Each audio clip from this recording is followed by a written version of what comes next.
Welcome back to Dead Good Book Reviews. I'm Judith and you're watching another episode of Overbooked, the series where I talk about every single book on my shelves because it's been almost 2 years since I started this and there ain't no stopping us now. Today we are talking about Tochi Onyebuchi's Riot Baby. I can't remember if I bought this myself or if it was gifted by a family member. It was quite a long time ago. Regardless of where books come from, nobody's paying me to talk about books and all opinions are my own. I'm going to keep this as spoiler-free as humanly possible.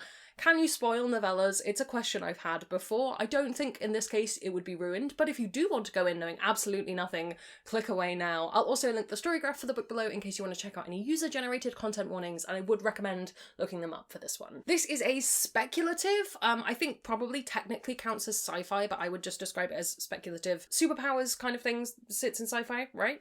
I don't know. I'm not the expert.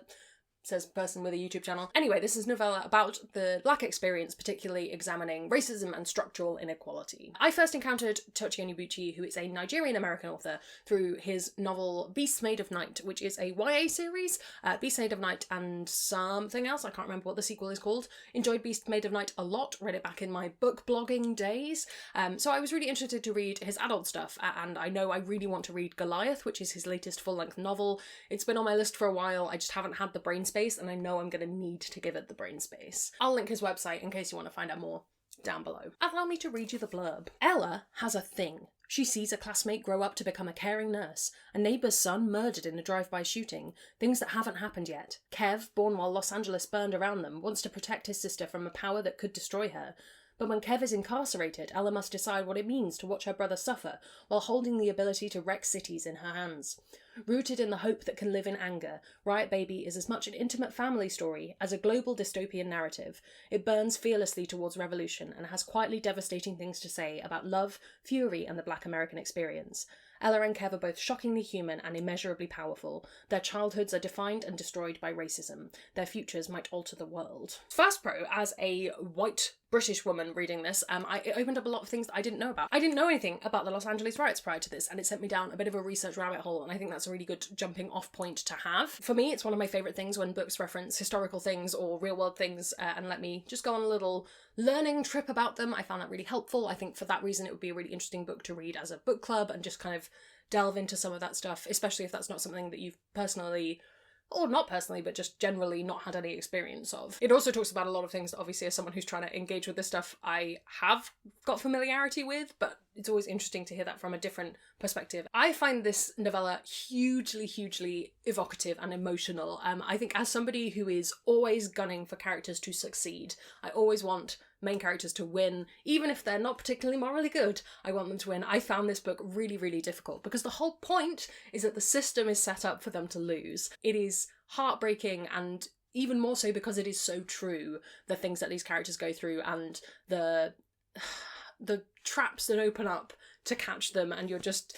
It's very difficult to read and hard to explain without completely spoiling elements of it, but I think that it perfectly encapsulates that you are in a system that is designed to make you lose no matter what kind of feeling. I think that in terms of format, because I think that's interesting to talk about, this is the perfect format for this story. It's a novella, it's short, it's to the point, it's concise, it doesn't explain a lot of things. We don't get into where these magical powers came from. I'm going to use magical powers in inverted commas. These superpowers, these powers came from, and we don't need to get into that. We don't need to talk about all of the stuff around this issue because we're very honed in on these individuals and on a very specific slice of their story. There's a lot of time jumps within this where we just get, and then this happened, and it takes you to the next point. I actually really appreciated that. I think I wouldn't want this as a full-length novel, partly because it would just be emotionally soul-destroying, but also because this is just everything you need is in these small pages, and I really appreciate that. There are some novellas that really feel like they need another 100 pages, or there are some novellas that feel like they could just be short stories.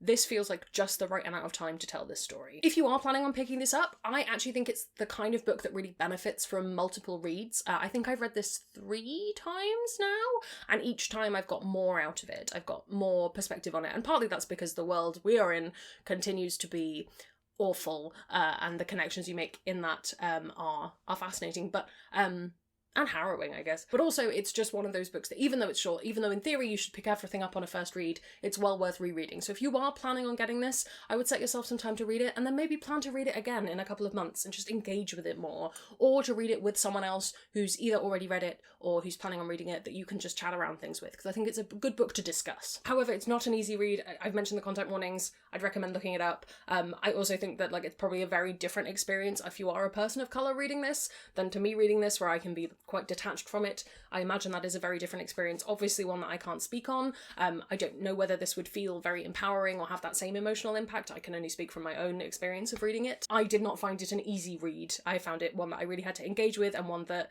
was quite difficult both emotionally and intellectually at times. In terms of other things you might want to read if you have read this, or if you were thinking of picking this up and you wanted to build around that idea, Goliath is meant to be incredible. I've not read it, but I would really like to, and it's one of the things that's probably going on my Christmas list for this year. Slightly more humorous and a bit more adventurous, potentially. I've recently finished The Great Cities duology by N.K. Jemisin, and it's absolutely fantastic. You start with The City We Became. It's just wonderful, and it's another really interesting intersectional look at that. I found it just wonderful. Such a great story. And then this is a really old one, but if you haven't already read The Hate You Give, I would definitely recommend reading it. It was one of the first big YA books I picked up that had so much hype behind it that I went, oh, I understand why this book has so much hype behind it. So yes, probably a little bit of a dated reference now, and a lot of people have already read it, but if you haven't, I recommend picking it up. Final thoughts. Do I think you should read this? Do I think it is worth picking up? Yes, absolutely. This is not a long video because I don't have that much to say to you, because it's a novella. But I would highly recommend, if you were thinking about reading this, just getting a copy, having a read, engaging with it,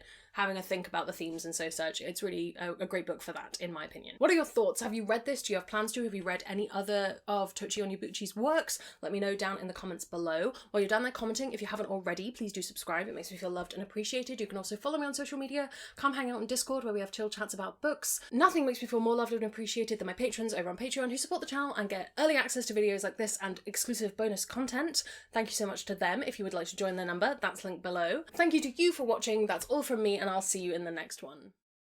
There's gonna be some bloopers now. This is a bit of grime on my glasses.